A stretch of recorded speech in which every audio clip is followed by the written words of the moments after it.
Hey, what's up guys? Sony has always had a design that sticks out a little bit from the crowd. But nowadays we have the more adapted to that design we can see on many smartphones today, with the rounded corners and the screen that melts over the side. So I really like the design we have on the new Xperia XZ3. But, yes there is a but, I don't like everything with this design they have. On the sides you do have 3 buttons, and they are placed quite bad. They are placed where you hold the phone, so you accidentally can press the buttons quite often.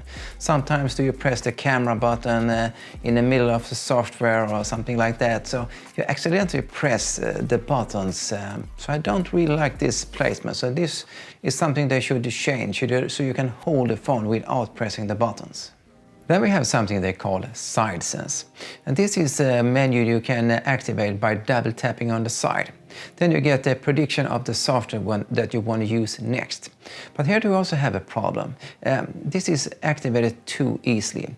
Just by holding the phone, so do you activate this menu. I have tried different settings to fix this, but it's too easy to activate anyway, so I have to disable this.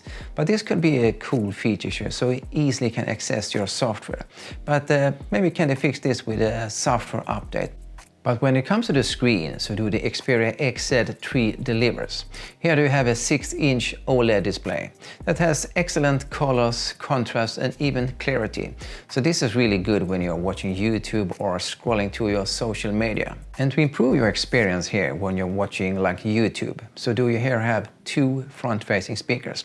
And the sound is around average. I wish they had a little more bass here, but I really like that they have stereo speakers. In this way, so do the sound more comes from the video and not just from one side of the phone. And if you like to take your sound experience to an even higher level, so have Sony here as something they call Sony Dynamic Vibration System. And this is some way they analyzes the sound and makes it to vibration in the phone.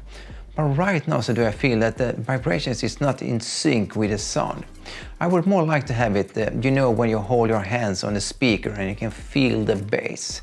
That way would I more likely to have it, but right now so does it feels like a little bit out of sync and doesn't feel that useful right now. But hopefully can they fix this to be more like the bass feeling. When it comes to the camera, so do we here have a 13 megapixel selfie camera on the front. On the back, so do we have a 19 megapixel camera. And overall, so does the camera deliver good pictures. They have good colors and contrast. Maybe not the best when it comes to low light, but overall, so does the camera deliver a good quality. Even when it comes to videos, you get a satisfying quality here. We also have HDR mode, which is really good when you are in those high contrast situations. Like if you're in a room and have a window, then you have a quite big high contrast from the window. Then you can use the HDR mode to compress that highlight, so you get a more even light in the video. When it comes to the camera software, I always felt that here should Sony do some improvements. Like when you go into those modes, here do you have icons that looks like they're made for children. And every icon seems to be its own software, as you have to give access to every software you open there. So here do I feel that Sony should do something to improve this, to more integrate all the software to the main camera software. On the back, so you not only have the camera, you also have the fingerprint reader. And this is a little bit of odd placement in the center of the phone. So when you hold the phone, so do you have to drag your finger down. And this can be sometimes hard to find, but most of the time so you find it, and it even works really good. But it's a little bit odd placement that is a little bit hard to reach. If we take a look at the bottom, so do we here have a USB-C port. And this is for our headset and fast charging of the battery. That is a 3330 milliamp battery. So not the biggest battery here, but it's good enough for one day's work. Here we also have wireless charging.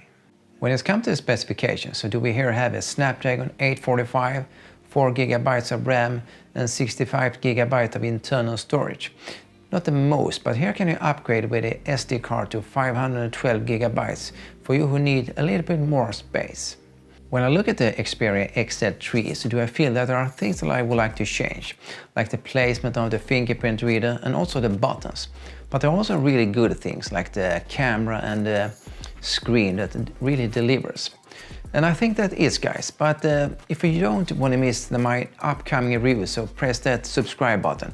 And don't forget to push that bell button so you get a notification when next review is coming up.